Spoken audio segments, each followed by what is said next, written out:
ანაკლიაში შემეცნებითი ტურის დახურვის ღონისძიება გაიმართა, რომელიც აფხაზეთიდან დევნილი ახალგაზრდებისთვის აფხაზეთის კულტურის, სპორტის და ახალგაზრდულ საქმეთა სააგენტოს მხარდაჭერით მოეწყო. დახურვის ღონისძიებაზე დევნილმა ახალგაზრდებმა თავიანთი იდეები, სამომავლო ხედვები და პროექტები წარმოადგინეს. სამდღიანი ბანაკი სხვადასხვა სახის თეორიულ სემინარებსა და პრაქტიკულ აქტივობებს მოიცავდა, რომელიც მიმართული იყო ოკუპირებულ ტერიტორიაზე მცხოვრები ახალგაზრდების საზოგადოებაში ინტეგრაციის ხელშეწყობისკენ. ღონისძიებას აფხაზეთის ავტონომიური რესპუბლიკის მთავრობის თავმჯდომარე გიორგი ჯინჭარაძე აფხაზეთის მთავრობის წევრებთან ერთად დაესწრო. მან ბანაკის მონაწილე ახალგაზრდების შეკითხვებს უპასუხა და სამშვიდობო პროცესებში ახალგაზრდების განსაკუთრებულ როლზე ისაუბრა. ყველაზე ახლოს აფხაზეთთან ანაკლიაში დასრულდა პროექტი, რომელშიც ჩართულები იყვნენ დევნილი ახალგაზრდები და ასევე ოკუპირებულ ტერიტორიაზე მცხოვრები ჩვენი ახალგაზრდები. ძალიან კარგი პროექტი იყო და მე ვფიქრობ, რომ ყველა ის ახალგაზრდა, ვინც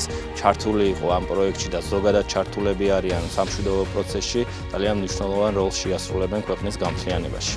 40 ახალგაზრდა, რომლებსაც საშუალება ჰქონდათ არაფორმალური განათლების მიღების და დასწრებოდნენ ისეთ ტრენინგებს, რომელიც გულისხმობს საზოგადოებასთან მეტი ინტეგრაციას და თავიანთი უნარ-ჩვევების ამაღლებას. მთავრობა და სამინისტრო ყოველთვის მხარს დაუჭერს მსგავს ინიციატივებს. მადლობა მინდა გადავუხადო აფხაზეთის მთავრობას, რომ მოგცა შესაძლებლობა მონაწილეობა მიგვეღო ანაკლიის სამდღიან ბანაკში. მსგავსი ტიპის ბანაკებში მესამედ მონაწილეობ და პირადად ჩემთვის ეს არის შესაძლებლობა, რომ უკეთ გავიცნო და დავუახლოვდე სხვა დევნილ ახალგაზრდებს.